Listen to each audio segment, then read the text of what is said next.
Paper theory of numbers के इस वाले लेक्चर में आज हम पढ़ेंगे मोबियस फंक्शन। लेकिन उसको पढ़ने से पहले हमने जो पिछला जो कुछ पढ़ा है उसको हम एक बार रिवाइज करेंगे। हमने पिछले 2 लेक्चर में क्या पढ़ा कि नंबर थ्योरेटिक फंक्शन क्या होते हैं, ऐसे फंक्शन जिनका डोमेन जो है वो पॉजिटिव इंटीजर्स का सेट होता है या पॉजिटिव इंटीजर होते हैं, उनको हम कहते हैं नंबर थ्योरेटिक फंक्शन या फिर अर्थमेटिक फंक्शन। सिग्मा और टॉ इसके बहुत बड़े एग्जाम्पल है, बहुत अच्छे एग्जाम्पल है। टॉ एन जो है, अब सीधी सी बात है, ये नंबर थ्योरेटिक फंक्शन है तो पॉजिटिव इंटीजर्स पे ही लगेगा। तो एन अगर हम पॉजिटिव इंटीजर लेते हैं तो टॉ एन जो है एन के डिविजर्स की संख्या को बताता है। सिग्मा एन जो है वो एन के डिविजर्स के सम को बताता है। ये हमने पढ़ा। उसके बाद हमने ये पढ़ा कि यदि एन का प्राइम फैक्टराइजेशन इस टाइप का है तो उसका डिविजर को हम इस वाले फॉर्म में लिख सकते हैं। सेम इन सारे प्राइम्स को रिपीट करते हुए, लेकिन इनकी पावर्स जो है यहाँ पर डिविजर के केस में चेंज हो जाएगी।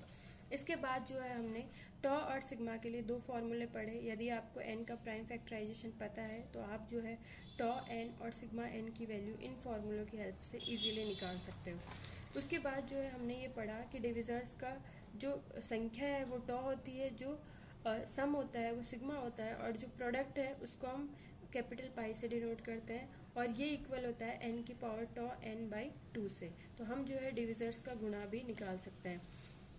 उसके बाद हमने पढ़ा मल्टीप्लिकेटिव फंक्शन क्या होता है। ऐसा फंक्शन जो कि दो रिलेटिवली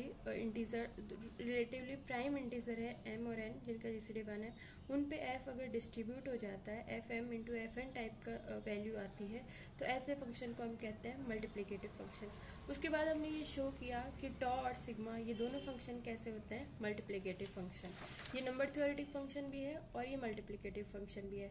उसके बाद हमने एक लेमा पढ़ी थी। जो लेमा ये कहती थी यदि 2 इंटीजर्स का आपस में जीसीडी 1 है तो उनका जब गुणा करोगे तो नया इंटीजर मिलेगा m इंटू एन। इसके जो डिविजर होंगे वो d1 इंटू d2 टाइप के होंगे, जहाँ पे d1 जो है पहले वाले इंटीजर का डिविजर है, d2 जो है वो बाद वाले इंटीजर का डिविजर है। d1 इंटू d2 टाइप के होंगे, और यहाँ पे इन d1 d2 का आपस में जीसीडी क्या होगा 1 होगा। यदि आपका इंटीजर 2 इंटीजर्स का गुणा है तो उसका डिविजर भी 2 इंटीजर्स का गुणा होगा। पहला इंटीजर पहले वाले इंटीजर का डिविजर होगा, दूसरा इंटीजर दूसरे वाले इंटीजर का डिविजर होगा, और इन दोनों डिविजर्स का आपस में जीसीडी क्या होगा 1 होगा। इस वाली लेमा की हेल्प से हमने एक थ्योरम प्रूफ की थी। ये थ्योरम क्या थी, यदि आपका स्मॉल एफ मल्टीप्लिकेटिव फंक्शन है और आप इस स्मॉल एफ की और डिविजर एन के डिविजर्स की हेल्प से कैपिटल एफ जो है वो परिभाषित करते हो, तो ये कैपिटल एफ भी क्या होता है मल्टीप्लिकेटिव होता है। ये हमने पढ़ा। इसके बाद में हमने टॉ और सिग्मा को इस वाले फॉर्म में लिखा, क्योंकि टॉ के लिए एफ डी की वैल्यू क्या होती है 1, और सिग्मा के लिए एफ डी की वैल्यू क्या होती है डी। उन दोनों केस में यहाँ पे जो फंक्शन है वो मल्टीप्लिकेटिव है, इसलिए हमने इस वाले की हेल्प से दोबारा ये शो किया कि टॉ और सिग्मा भी क्या होते हैं मल्टीप्लिकेटिव होते हैं। इसके बाद हम आज वाला जो टॉपिक है वो पढ़ेंगे। आज वाला हमारा टॉपिक है मोबियस इन्वर्जन फार्मूला। लेकिन मोबियस इन्वर्जन फार्मूला तक पहुंचने के लिए पहले हम पढ़ेंगे मोबियस फंक्शन क्या होता है। तो मोबियस फंक्शन को हम म्यू से डिनोट करते हैं, और ये भी नंबर थ्योरेटिक फंक्शन टाइप का है, तो ये भी आपका पॉजिटिव इंटीजर पे ही लगेगा।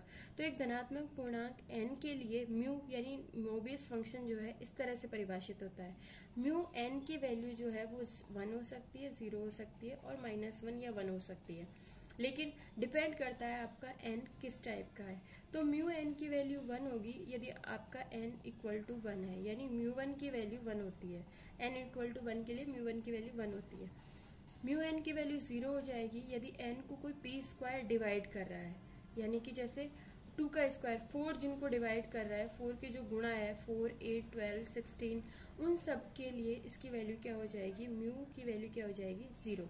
ऐसे 3 का स्क्वायर जैसे कि 9 जिनको भी डिवाइड कर रहा है 9, 18, 27, 45, 36, उन सब के लिए म्यू एन की वैल्यू क्या हो जाएगी 0।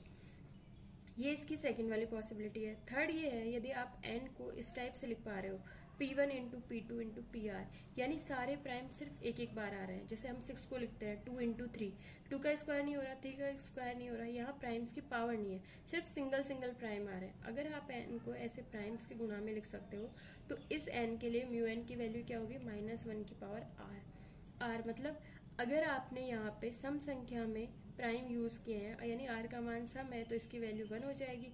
अगर आर का मान विषम है तो म्यू एन की वैल्यू क्या हो जाएगी, -1। जैसे 6 को हम लिखते हैं 2 × 3, कितने प्राइम यूज़ किए हमने, 2, तो 6 के लिए म्यू 6 की वैल्यू क्या हो जाएगी, 1, -1 का स्क्वायर। ऐसे हम देख सकते हैं म्यू 1 के लिए 1 है, म्यू 2 के लिए -1 है, क्योंकि म्यू 2 को आपने क्या लिखा है, 2 को आप क्या लिखते हो, 2 = 2, यानी 2 खुद प्राइम है। 2 को लिखने के लिए कितने प्राइम यूज़ किए, 1, तो -1 की पावर क्या हो जाएगी, 1, तो म्यू 2 की वैल्यू क्या आएगी, -1। इसी तरह म्यू 3 को आपने क्या लिखा है, 3, एक ही प्राइम यूज़ हुआ है तो यहाँ पे वैल्यू क्या हो जाएगी, -1। 4 की वैल्यू 0 हो जाएगी, क्योंकि 2 का स्क्वायर 4 को डिवाइड कर रहा है। 5 के लिए -1 फिर से हो जाएगी, क्योंकि 5 को आप एक प्राइम की हेल्प से 5 की हेल्प से लिख सकते हो, तो -1 की पावर 1 होने की वजह से ये -1 हो जाएगा। 6 को आप क्या लिख सकते हो, -1 का स्क्वायर, क्यों 6 को आप लिख सकते हो 2 × 3, कितने प्राइम यूज़ किया आपने इसको लिखने के लिए, 2 प्राइम, तो -1 का क्या हो जाएगा स्क्वायर, और आपको वैल्यू क्या मिलेगी, 1। तो ये आपका मोबियस फंक्शन होता है, इसकी वैल्यू जो है इस तरह से डिफाइन होती है। आगे एक छोटा सा ऑब्जर्वेशन है कि यदि p आपका प्राइम नंबर है तो उसके लिए म्यू की वैल्यू हमेशा -1 होगी। क्यों होगी, क्योंकि अगर आपका p प्राइम है तो आपका n = क्या है, p। n को आपने प्राइम के फॉर्म में लिखने के लिए कितने प्राइम यूज़ किए, एक, p, तो -1 की पावर क्या होगी, 1, इसलिए वैल्यू क्या आएगी हमेशा -1। और यदि k की वैल्यू ग्रेटर और इक्वल टू 2 है तो p की पावर k का जब म्यू निकालोगे तो 0 आएगा। क्यों, क्योंकि अगर k की वैल्यू 2 है, जैसे यहाँ पे p³ है, तो इसका मतलब p² इसको डिवाइड करेगा, और जिनको p² डिवाइड करता है उनके लिए म्यू की वैल्यू क्या होती है, 0। अगर यहाँ पे पावर जो है वो 2 या 2 से ज़्यादा है तो उस केस में म्यू की वैल्यू 0 हो जाएगी, सेकेंड वाली डेफिनेशन की वजह से। ये आपका मोबियस फंक्शन की डेफिनेशन है। आगे एक छोटी सी थ्योरम है, हमें ये शो करना है कि जो म्यू फलन है यानी मोबियस फलन है ये मल्टीप्लिकेटिव होता है। तो ये शो करने के लिए, मल्टीप्लिकेटिव शो करने के लिए हमें क्या दिखाना होगा, mu m × n = mu m × mu n, जहाँ पे m और n का जीसीडी क्या है, 1 है।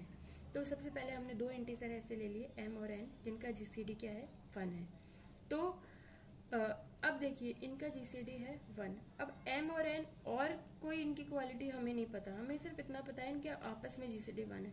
तो एक पॉसिबिलिटी ये हो गई, यदि p² इनमें से किसी एक को भी डिवाइड कर रहा है ना, किसी प्राइम का स्क्वायर, तो अगर इनमें से किसी एक को डिवाइड कर रहा है तो इन दोनों के गुणा को भी डिवाइड करेगा, तो उस केस में म्यू n की वैल्यू क्या हो जाएगी, 0, क्योंकि इसको p² डिवाइड कर रहा है।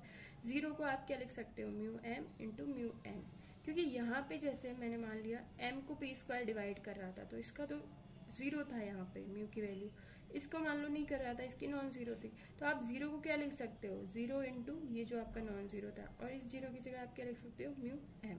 तो आप जो है इस 0 को म्यू m × म्यू n की फॉर्म में लिख सकते हो। अब हमने सेकेंड वाली पॉसिबिलिटी ले ली, अगर p² डिवाइड करता है तब तो ठीक है, मान लो p² उसको डिवाइड नहीं करता, और यहाँ पे हमने ये लिया है m और n दोनों > 1 है, इसलिए हम पहले वाले केस को डिस्कस नहीं करें, दूसरे वाले केस को हमने डिस्कस कर लिया, अब थर्ड वाले को करते हैं। मान लो आपका m और n दोनों में ही स्क्वायर नहीं है, दोनों स्क्वायर फ्री है, यानी इनमें किसी भी प्राइम का स्क्वायर आता ही नहीं है इसके फैक्टराइजेशन में, तो आप m को क्या लिखोगे, p1 p2 pr, और n को क्या लिखोगे, प्राइम्स q1 q2 qs। अब हमने देखिए यहाँ पे किसी की भी पावर बढ़ाई नहीं है, क्योंकि अगर यहाँ पे p1 का स्क्वायर होता तो m फिर स्क्वायर फ्री नहीं होता, फिर उसको p1 का स्क्वायर डिवाइड कर रहा होता और वो पीछे वाला केस हो जाता। तो हमने क्या कहा है कि यहाँ किसी प्राइम का स्क्वायर इन दोनों को डिवाइड नहीं करता, इसका मतलब ये प्रॉपर प्राइम्स की सिंगल पावर की गुणा की फॉर्म में लिखे जा सकते हैं। अब इन दोनों का आपस में जीसीडी 1 है, इसका मतलब सारे पी सारे क्यूजेस से अलग है, ये वाले प्राइम्स अलग है और ये वाले प्राइम्स अलग है। ये आपने एम एन कर लिया, एम और एन को अलग अलग फैक्टराइजेशन कर लिया। अगर मुझे यहाँ से m × n निकालना हो तो मैं क्या करूँगी, पहले m के प्राइम फैक्टराइजेशन लिख दूँगी और फिर n का गुणा करके, क्योंकि दोनों में कुछ भी कॉमन तो है नहीं, तो कोई पावर रिपीट होगी नहीं, तो आप इसको एज इट इज़ लिख सकते हो, और ये आपको क्या मिल जाएगा, m × n का प्राइम फैक्टराइजेशन। अब देखिए ये वाली जो छोटी सी वैल्यू है कि अगर आपका म्यू m जो है उसमें r प्राइम यूज़ हुए हैं, और m में जो है r प्राइम यूज़ हुए हैं, n में s प्राइम यूज़ हुए हैं, तो म्यू n की वैल्यू क्या होगी, -1 की पावर r, और n की वैल्यू क्या, म्यू n की वैल्यू क्या होगी, -1 की पावर s। जितने जितने प्राइम यूज़ हुए हैं वो पावर में चला जाएगा। तो यहाँ पे ये म्यू एम और म्यू एन की वैल्यू है। इसी तरह एम एन के लिए म्यू की वैल्यू निकाले तो यहाँ कितने प्राइम यूज हैं, आर प्लस एस, तो इसकी वैल्यू क्या हो जाएगी, -1 की पावर आर प्लस एस। इसको आप क्या लिख सकते हो, -1 की पावर आर -1 की पावर एस। -1 की पावर आर की जगह आप क्या लिख सकते हो, म्यू एम, -1 की पावर एस की जगह आप क्या लिख सकते हो, म्यू एन। तो इधर क्या आ जाएगा, mu M into mu N, और इधर क्या चल रहा है, mu of M into N.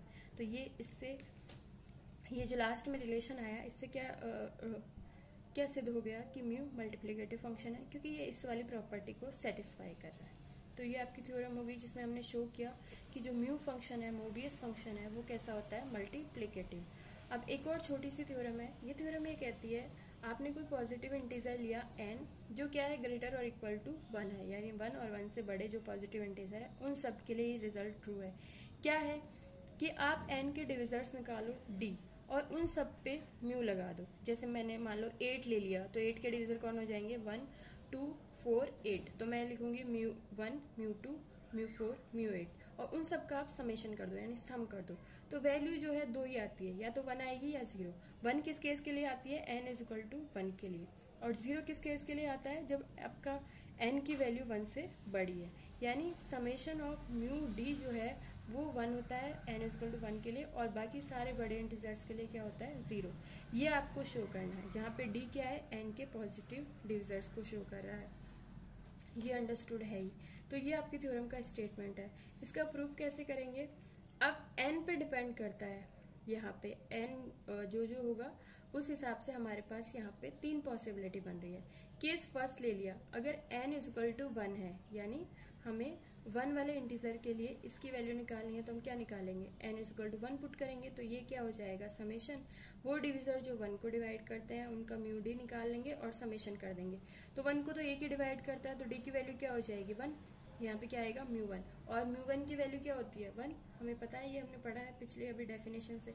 तो यहाँ पे इस वाले केस के लिए वैल्यू क्या आ गई, 1। तो ये पहला वाला स्टेटमेंट शो हो गया कि म्यू 1 के लिए ये समेशन की value n is equal to 1 के लिए इस पूरे समेशन की वैल्यू किसके इक्वल आ रही है, 1 के लिए। ये हमारा हो गया। अब हमें शो करना है बाकी के सारे पॉजिटिव इंटीजर्स के लिए वैल्यू 0 होती है। तो बाकी के सारे इंटीजर्स को हमने दो फॉर्म में बांट लिया कि या तो वो किसी प्राइम की पावर है, जैसे 2 की पावर, जैसे 2 की पावर करेंगे तो कौन कौन आ जाएगा, 4 आ जाएगा, यहाँ पे 8 16 32 64, ऐसे वाले सारे इंटीजर इस वाले केस में आ जाएंगे। और 3 के स्क्वायर कौन है, 9 27 81, इस तरह के जो है वो सारे इसमें आ जाएंगे। 5 के स्क्वायर 25, इस तरह के जो भी है, जो प्राइम्स का स्क्वायर है, 7 का स्क्वायर 49 है, 11 का स्क्वायर 121 है, वैसे वाले इंटीजर्स सारे किस में आ जाएंगे, केस सेकंड में। इनके लिए हम शो करेंगे कि इनके लिए इस समेशन की वैल्यू क्या होती है, 0। तो मैंने ले लिया n is equal to P के है, और k की वैल्यू ग्रेटर और इक्वल 1 है, यानी कि पावर 1 भी हो सकती है, यानी 2 3 5 7 1 है ना पावर, तो सारे प्राइम्स इसमें आ जाएंगे। और प्राइम्स का स्क्वायर, जैसे 2 के स्क्वायर क्यूब, 3 के स्क्वायर क्यूब, वो सारे भी इस केस में आ जाएंगे। तो ये हमने n को इस वाले फॉर्म में ले लिया। अब देखिए इसके डिविजर कौन कौन होंगे, तो इसको p1 डिवाइड करेगा, 1 सबको डिवाइड करता है, p इसको डिवाइड करेगा, p स्क्वायर डिवाइड करेगा, p क्यूब डिवाइड करेगा, और p की पावर k डिवाइड करेंगे। तो ये इसके जो पॉजिटिव डिविजर है वो कौन हो गए, ये वाले। तो यहाँ पे हम डिविजर्स हमें मिल गए, तो हम इसकी वैल्यू निकाल लेते हैं। वो डिविजर जो पी को डिवाइड करते हैं उनके लिए म्यू की वैल्यू निकालेंगे और समेशन करेंगे। तो डिविजर यहाँ से ले लेंगे, म्यू 1 पे लगाएंगे, फिर p पे लगाएंगे, फिर p स्क्वायर पे लगाएंगे, p क्यूब पे लगाएंगे, p की पावर k पे लगाएंगे, और सबको समेशन है तो सम कर देंगे। अब इनकी वैल्यू अलग अलग निकालेंगे। हमें पता है म्यू 1 की वैल्यू क्या होती है, 1। प्राइम के लिए म्यू की वैल्यू क्या होती है, -1। और p स्क्वायर, हमने क्या कहा, p स्क्वायर को डिवाइड करेगा तो वैल्यू क्या हो जाएगी, 0। p क्यूब को p स्क्वायर डिवाइड करेगा तो वैल्यू क्या हो जाएगी, 0। p की पावर k को p स्क्वायर डिवाइड करेगा सेकंड वाली डेफिनेशन की वजह से, इसलिए इसकी वैल्यू क्या हो जाएगी, 0। तो आपके पास क्या है, 1 -1, क्या वैल्यू हो गई, 0। तो यदि n is equal to p की पावर k है तो उन सब के लिए ये जो सेकेंड वाला स्टेटमेंट है वो ट्रू है। अगर आपके इंटीजर इस वाले केस में जा रहे हैं तो या तो इंटीजर इस वाले केस में जाएंगे। अब जो इंटीजर रह गए, जैसे 6 रह गया, उन सबको हम यहाँ पे लेंगे। इसमें हमने कौन से इंटीजर लिए हैं, यदि n का प्राइम फैक्टराइजेशन इस टाइप का है तो 6 के केस में k1 k2 की वैल्यू क्या हो जाएगी 1 1, p1 2 हो जाएगा, p2 3, तो हम n को क्या लिखेंगे 2 × 3 6 को। तो n का अगर आपको प्राइम फैक्टराइजेशन पता है, हर इंटीजर का हम प्राइम फैक्टराइजेशन लिख सकते हैं, तो इस केस के बाद जो बचे 1 इसमें आ गया, p की पावर k वाला इसमें आ गया और बचे हुए सारे इंटीजर इसमें आ जाएंगे। इनके लिए हमें शो करना है कि इसकी वैल्यू जो है वो 0 होती है। तो इधर जो हमारा फंक्शन था इसको हमने कैपिटल F नाम दे दिया, और म्यू जो है वो मल्टीप्लिकेटिव है, और हमें पता है अगर अंदर वाला फंक्शन मल्टीप्लिकेटिव है और इस तरह से कोई नया फंक्शन आप डिफाइन करते हो कैपिटल F, तो वो भी क्या होता है मल्टीप्लिकेटिव होता है। इसका मतलब यहाँ पे कैपिटल F क्या है मल्टीप्लिकेटिव है। तो कैपिटल F जब n पे लगाओगे, n का प्राइम फैक्टराइजेशन लिख सकते हैं हम n की जगह। अब आप यहाँ देखिए ये सारे प्राइम्स अलग अलग है, इन सब का आपस में GCD क्या है 1 है, और मल्टीप्लिकेटिव है तो F क्या करेगा इन सब पे डिस्ट्रीब्यूट हो जाएगा। तो f चाहे आप इन सब का इकट्ठा निकालो, चाहे f पहले p1 की पावर k1 का निकालो, फिर गुणा करके f p2 की पावर k2 का निकालो, एंड सो ऑन p की पावर pr की पावर kr का निकालो, क्योंकि इन सब का आपस में GCD क्या है 1 है, और क्योंकि pi जो है सारे डिस्टिंक्ट है और कैपिटल F मल्टीप्लिकेटिव है, इसलिए ये इन सब पे क्या हो गया डिस्ट्रीब्यूट हो गया। अब ये देखिए हमें बतानी है p1 की पावर k1 की वैल्यू, फिर जो वैल्यू आएगी उसको यहाँ रख देंगे, इधर इस इन सब की वैल्यू लिख के गुणा कर देंगे। पिछले वाले केस में चले तो ये क्या कह रहा है कैपिटल F की वैल्यू चाहिए p1 की पावर k1 के लिए। पिछले वाले केस में हमने प्राइम की पावर k के लिए इस समेशन की वैल्यू निकाली है, इसी समेशन को हम कैपिटल F कह रहे हैं, इसका मतलब हमें p1 की पावर k1 के लिए इस समेशन की वैल्यू चाहिए, तो वो क्या हो जाएगी 0, क्योंकि लास्ट वाले केस में हमने पढ़ा है प्राइम की पावर कुछ होती है जो प्राइम की पावर 1 और 1 से ज़्यादा है, तो उन सब के लिए इस समेशन की वैल्यू 0 आती है। यहाँ पे भी तो हम प्राइम की पावर के लिए ही तो कैपिटल F को वैल्यू निकालना चाह रहे हैं, और कैपिटल F इसी समेशन को तो डिनोट कर रहा है, तो इसके लिए वैल्यू क्या हो जाएगी 0। इन सब के लिए वैल्यू क्या हो जाएगी 0। देखिए पहले मैंने कैपिटल F को ये समेशन के फॉर्म में लिख लिया, और लास्ट वाले रिलेशन जो सेकंड है उससे हमने इन सब की वैल्यू क्या पुट कर दी 0। तो यदि n का प्राइम फैक्टराइजेशन ये है तो उसके लिए भी क्या हो गया 0। तो इन तीनों केसेस से हम क्या लिख सकते हैं, n = 1 के लिए हमारे इस समेशन की वैल्यू आई थी 1, n = जब हमने 1 से बड़ा इंटीजर लिया तो उन सब के लिए वैल्यू क्या आ रही है 0। तो ये आपकी थ्योरम प्रूफ हो गई। और ये हम जो है n = 10 के लिए देख भी सकते हैं। 10 के डिविजर कौन कौन होते हैं 1 2 5 10। ये समेशन हमने देखा था थ्योरम में, summation divisor of 10 mu D लगा के आप समेशन कर दो उनका, तो μ1 μ2 μ5 μ10 का क्या हो जाएगा समेशन। अब देखिए μ1 की वैल्यू क्या होती है 1, ये प्राइम है इसलिए इसकी वैल्यू -1 आएगी, ये भी प्राइम है इसलिए इसकी वैल्यू -1 आएगी। इसको हम 2 प्राइम 2 × 5 में लिख सकते हैं, तो -1 का क्या हो जाएगा स्क्वायर। इन सबको कैलकुलेट किया तो वैल्यू क्या आ रही है 0। क्यों आ रही है, क्योंकि n क्या है > 1 है, n > 1 होगा तो इस समेशन की वैल्यू 0 ही आएगी। ये हमने लास्ट वाली थ्योरम में पढ़ा है। ये हमारा मोबियस फंक्शन के लिए हमने पढ़ा कि मोबियस फंक्शन क्या होता है। मोबियस फंक्शन मल्टीप्लिकेटिव होता है, ये हमने प्रूव किया। उसके बाद हमने ये कहा कि मोबियस फंक्शन का अगर आप समेशन करते हो डिविजर्स पर तो उसके लिए जो है वो वैल्यू क्या आती है, या तो 1 आएगी या फिर 0, डिपेंड करता है n पे। n = 1 के लिए 1 है, अदरवाइज बाकी सारे बड़े इंटीजर्स के लिए 1 से बड़े इंटीजर्स के लिए 0 है। ये हमने मोबियस फंक्शन के लिए पढ़ लिया। अब मोबियस इन्वर्जन फार्मूला हम पढ़ते हैं, तो ये जो है थोड़ा लेंदी है ये वाली थ्योरम, लेकिन आपको कंफ्यूज होने की बिल्कुल ज़रूरत नहीं है। ये थ्योरम हमें इन्वर्जन है तो मतलब इन्वर्स बता रही है। किस तरह से बता रही है कि कैपिटल हम F को इस तरह से परिभाषित करते आ रहे हैं, कैपिटल F की वैल्यू हमें स्मॉल f की हेल्प से मिल रही है। अब हम इन्वर्जन कर रहे हैं मतलब इन्वर्स निकाल रहे हैं, तो कहने का मतलब क्या है, यहाँ पे तो हम स्मॉल f की हेल्प से कैपिटल F बना रहे थे, इन्वर्जन में हम स्मॉल f की वैल्यू निकालेंगे किसकी हेल्प से, कैपिटल F की हेल्प से। और एक और फंक्शन की हमें ज़रूरत पड़ेगी और वो कौन सा है, मोबियस फंक्शन। तो मोबियस इन्वर्जन फार्मूला क्या कहता है कि कैपिटल F और स्मॉल f दो आपके पास नंबर थ्योरेटिक फंक्शन है, और इस तरह से है कि कैपिटल F स्मॉल f की हेल्प से बना हुआ है, इस तरह से समेशन करके। तो आपको इतना दिया हुआ है, आपको शो क्या करना है कि यहाँ से अगर मुझे इन्वर्स करके स्मॉल f निकालना पड़े तो वो क्या होगा, summation divisor of n mu D पर म्यू लग जाएगा और कैपिटल F लगेगा n/d पर। आप इसको उल्टा भी कर सकते हो, म्यू जो है n/d पे लगा सकते हो, तो कैपिटल F किस पर लगेगा, d पर। ये इन्वर्स वाला फॉर्मूला हमें शो करना है कि किस तरह से आया है। तो इसको शो करने के लिए बीच में एक छोटा सा रिजल्ट आया है, जिसका हमने यूज़ किया है। तो पहले मैं आपको इस रिज़ल्ट का प्रूफ बता देती हूँ, फिर हम इस वाले थ्योरम को पढ़ेंगे। ये रिज़ल्ट कहता है कि देखो यहाँ पे हमारे पास थ्योरम के बीच में ऐसी सिचुएशन आ गई कि डी डिवाइड कर रहा था एन को और सी डिवाइड कर रहा था एन बाई डी को।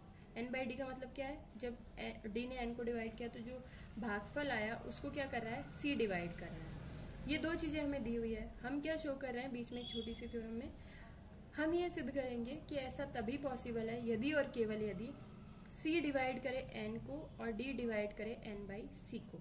यानी आपको जो ये रिजल्ट दिया हुआ है वो उसमें आप डी की जगह सी पुट कर सकते हो, डी और सी को रिप्लेस कर सकते हो। जैसे यहाँ पे मैंने डी इक्वल टू सी कर दिया तो क्या रिजल्ट आएगा, सी डिवाइड करता है एन को। यहाँ पे मैंने सी की जगह डी कर दिया और यहाँ पे डी की जगह सी कर दिया, तो क्या नया रिजल्ट क्या आ गया, डी डिवाइड करता है एन बाई सी को। तो ये हमें शो करना है और पहले हम इसका प्रूफ पढ़ेंगे, फिर हम इसको इस थ्योरम में यूज़ करेंगे। यदि और केवल यदि है तो दोनों तरफ से प्रूफ करना है। तो आवश्यक प्रतिबंध में हमने शुरू का स्टेटमेंट दिया हुआ मान लिया। हमने क्या कहा, डी डिवाइड कर रहा है एन को और सी डिवाइड कर रहा है एन बाई डी को। तो हमें शो क्या करना है कि सी डिवाइड करना चाहिए एन को और डी डिवाइड करना चाहिए एन बाई सी को। तो हमने यहाँ पर ये कहा कि अब ये दोनों एक दूसरे, ये डी डिवाइड करा है एन को और सी डिवाइड करा है एन बाई डी को, तो कोई भागफल भी होगा उसको हमने क्या मान लिया, डी डैश और सी डैश। इस वाले केस में हमने डी डैश मान लिया, इस वाले केस में सी डैश। तो इक्वेशन क्या बन जाएगी, N by D is equal to D dash और N by D upon C is equal to C dash. तो ये इक्वेशन जो है अगले पेज में हमने लिख ली है। ये सिर्फ भागफल और डिविज़र वाली प्रॉपर्टी से ही आई है, उसमें कोई बहुत खास बात नहीं है। तो हमने इसका डिविज़र सी डैश माना था, तो हमने क्या कहा, एन बाई डी को जब सी डिवाइड करता है तो भागफल सी डैश मिलता है। इसका मतलब सी डैश आपका इंटीजर है।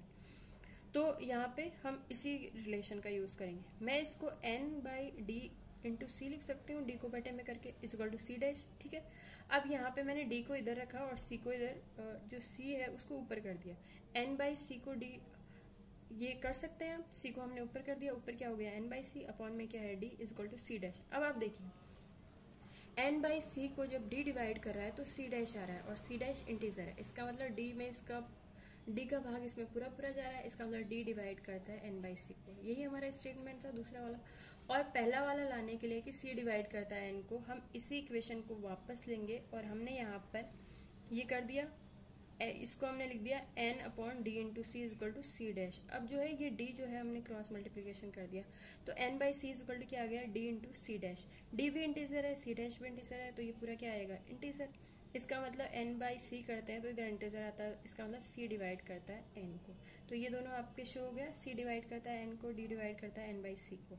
ये हो गया नेसेसरी पार्ट। सफिशिएंट पार्ट में हम उल्टा वाला पार्ट दिया हुआ मानेंगे, यानी पिछले जो हमने सिद्ध किया था उसको हमने यहाँ पे माना, दिया हुआ मान लिया। अब हमें शो करना है जो पिछले वाले केस में दिया हुआ था कि डी डिवाइड करना चाहिए एन को, सी डिवाइड करना चाहिए एन बाई डी को। तो इसके लिए सेम हमने ये कहा, सी डिवाइड करता है एन को, डी इसको डिवाइड करता है, तो कुछ भागफल भी होंगे। तो हमने सिर्फ सेकंड वाला लिया है क्योंकि इसी की हेल्प से दोनों रिजल्ट आ जाएंगे। डी जब इसको डिवाइड कर रहा है तो भागफल हमने मान लिया डी डैश आ रहा है। तो इक्वेशन क्या बन जाएगी, एन बाई सी बटे D is equal to D dash. ये हमारे पास आ गई। इसको हमने क्या लिख लिया, N upon C into D is equal to D dash. D को मैंने यहाँ रहने दिया, सी को क्रॉस मल्टीप्लिकेशन कर दिया, तो N by D is equal to क्या आ गया, सी डी डैश। सी भी इंटीजर है, डी डैश भी इंटीजर है, तो सी इंटू डी डैश भी क्या होगा, इंटीजर। तो यहाँ पर N by D is equal to integer आ रहा है, इसका मतलब डी पूरा पूरा डिवाइड कर रहा है एन को।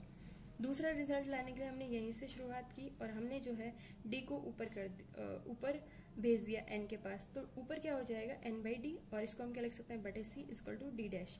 अब एन बाई डी अपॉन सी करने पर इक्वल में इंटीजर आ रहा है, डी डैश को हमने इंटीजर माना है, तो इसका मतलब सी का इसमें पूरा पूरा भाग जा रहा है, इसका मतलब सी डिवाइड करता है एन बाई डी। तो ये आपका सफिशिएंट पार्ट हो गया। इसका मतलब क्या हुआ कि यदि डी डिवाइड करता है एन को और सी डिवाइड करता है एन बाई डी को, तो ये जो रिजल्ट है उसमें जब आप डी इज इक्वल टू सी लिखोगे, यानी सी डिवाइड करता है एन को, डी डिवाइड करता है एन बाई सी को, तब भी ये क्या होगा, ट्रू होगा। ये हमने छोटा सा रिजल्ट है, इसका प्रूफ पढ़ लिया। अब हम इसको थ्योरम में यूज़ करेंगे। तो थ्योरम क्या कह रही है कि हमें इन्वर्स निकाल के बताना है, हमें कैपिटल एफ दिया हुआ है, हमें स्मॉल एफ को म्यू और कैपिटल एफ के फॉर्म में बताना है कि इस तरह से लिखा जा सकता है। तो हमने यहाँ पे उल्टे से शुरुआत की, हम यहाँ पर इसको लेके चले और इसको लास्ट में हम एफ एन के इक्वल दिखा देंगे तो रिजल्ट शो हो जाएगा। तो यहाँ से शुरुआत करते हैं। तो ये मैंने यहाँ लिख लिया summation mu D F N by D, जहाँ पे डी एन का डिविज़र है। ठीक है, अब यहाँ पर जो कैपिटल एफ है उसकी परिभाषा हमने दी हुई है, तो कैपिटल एफ की परिभाषा से इसको खोल देंगे हम। ये समेशन डी डिवाइड करता है एन को म्यू डी, इसको मैंने एज इट इज रखा। कैपिटल एफ की जगह मैंने क्या लिख दिया, समेशन जो एन बाई डी के डिविज़र है, एन का निकालते हो तो एन के डिविज़र लेते हो, एन बाई डी के लिए निकाल रहे हो तो एन बाई डी के डिविज़र लोगे। तो मैंने सी ले लिया इसका डिविज़र एन बाई डी का, और यहाँ पे क्या आ जाएगा एफ ऑफ सी। ये हो गया आपके पास। ठीक है, अब आगे जो है हम यहाँ पर इसको आगे इस वाले फॉर्म में लिख सकते हैं कि म्यू डी को हमने इसके साथ कर दिया, इससे कोई फ़र्क नहीं पड़ता। इस वाले समेशन को बाहर ले लिया और इन दोनों फंक्शंस को इकट्ठा लिख दिया। उसके बाद हम दिया हुआ रिजल्ट यूज़ करेंगे। अभी हमने क्या शो किया था, यदि डी डिवाइड करता है एन को और सी डिवाइड करता है एन बाई डी को, तो इसको हम क्या लिख सकते हैं, डी की जगह सी लिख सकते हैं हम, कि सी डिवाइड करेगा एन को और डी डिवाइड करेगा एन बाई सी को। आगे जो है हमने इस इक्वेशन 1 में यही किया है। इक्वेशन 1 हमने लिखी पहले ये थी, और इसमें जो है पहले हमने पिछले पेज में जो लिख रखी थी वो एज इट इज़ ये थी, और ये जो रिजल्ट हमने ऊपर प्रूव किया है इसकी हेल्प से हम डी की जगह क्या पुट कर देंगे, सी, और सी की जगह डी। तो रिजल्ट क्या हो जाएगा, सी डिवाइड करता है एन को, डी डिवाइड करता है एन बाई सी को। ये आपके पास रिजल्ट आ गया। अब हम यहाँ पर एफ सी को बाहर ले लेंगे, क्योंकि सी जो है इस वाले समेशन के साथ है, तो जो सी वाला फंक्शन है उसको हम बाहर ले लेंगे और इसको पूरे को डी वाले के म्यू डी के साथ में कर देंगे। ठीक है, अब ये हमने इसलिए किया ताकि, क्योंकि हमें पिछले वाली थ्योरम से म्यू डी पे समेशन लगता है तो उसकी वैल्यू पता है। पिछले वाली थ्योरम में हमने क्या पढ़ा है, इस समेशन की म्यू डी की वैल्यू जब डी डिवाइड करता है एन को तो या तो 1 होती है, वो एन इक्वल टू 1 के लिए होती है, और बाकी सारे इंटीजर्स के लिए क्या होती है, 0 होती है। इसका मतलब ये जो आपके पास टर्म है वो सिर्फ n इक्वल टू 1 के लिए ही नॉन ज़ीरो रहेगी, बाकी सब के लिए क्या हो जाएगी, 0। तो यहाँ पे तो हमारा n होता है, यहाँ पे हमारा n बाई सी है, तो n बाई सी जब 1 होगा ना तभी ये नॉन ज़ीरो होगी, तो उस केस में ये क्या हो जाएगा, 1, बाकी हर केस में ये 0 होगा। तो इसको नॉन ज़ीरो रखने के लिए हमें n by C equal to क्या पुट करना पड़ेगा, 1। तो यहाँ पे हमने n by C equal to 1 put कर दिया। तो ये हमारा रिजल्ट ये एज इट इज़ यहाँ लिखा हुआ है, इसमें मैंने c equal to n put कर दिया, उससे ये समेशन क्या हो गया आपका 1। ये हमने इस वाले थ्योरम से लिखा है कि ये n बाई सी को 1 करने से ये समेशन क्या हो गया, 1। अब देखिए c is equal to n summation पे एफ सी की वैल्यू आपके पास क्या आ जाएगी, एफ एन, क्योंकि आप c की जगह क्या पुट कर दोगे, n, क्योंकि c is equal to n हमने यहाँ पे माना है। तो इधर क्या आ जाएगा, f ऑफ c क्या हो जाएगा, f ऑफ n। तो आप इस रिजल्ट को उल्टा लिखिए। अब देखिए F N is equal to क्या आ गया, समेशन डी डिविज़र है n का mu D F of n by D. ये हमारे पास पहला रिजल्ट आ गया।